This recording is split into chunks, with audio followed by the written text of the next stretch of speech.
I'm going to talk to you today about careless driving, and I'm going to talk to you today about it in very general terms.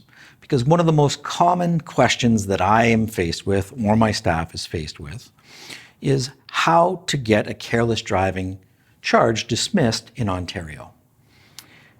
In order to answer that question, we do need to go over a little bit of background with respect to really what careless driving is all about.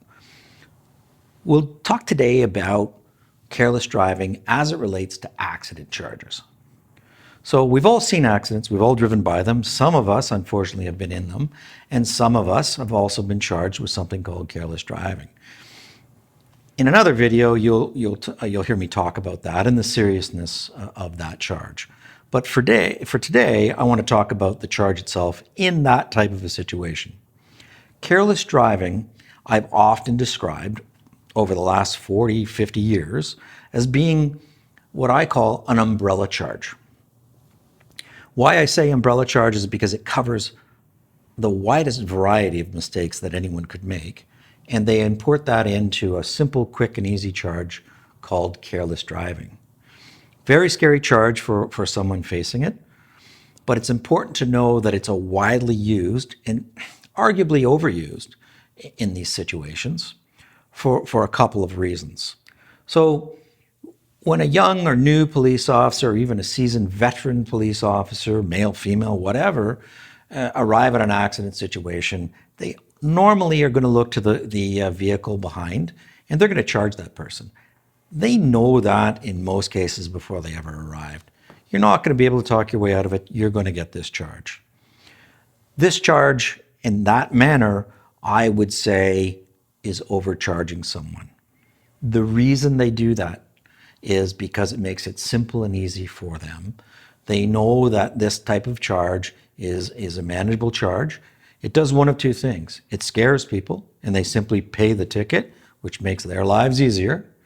Or they know that the Crown or prosecutor would be amenable or agreeable to reducing that to something else.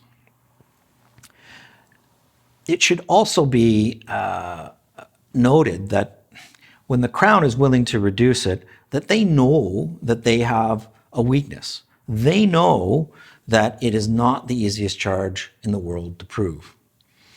I was a Crown prosecutor for many years, almost 2 decades. I know on these situations that it's not as simple as charging someone with careless driving and it's going to be easy. Bear in mind that if the driving was so significantly poor, there are other charges that would go into the criminal courts, and that would be dangerous driving. Well, when you use careless driving on a minor accident, there are some significant challenges in being able to prove that and convince a judge that they're going to be able to convict.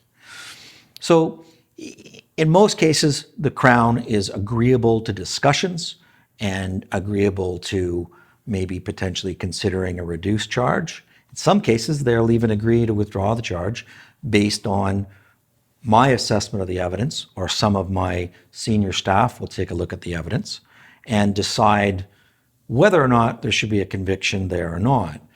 We, as your representatives, for example, have to be satisfied that I can safely say to you, it's a good idea to run a trial here. This is a good idea. The advice is simple. We are going to accept this reduced charge. These are the things that we need to think about when you're dealing with a careless driving charge in that type of an accident.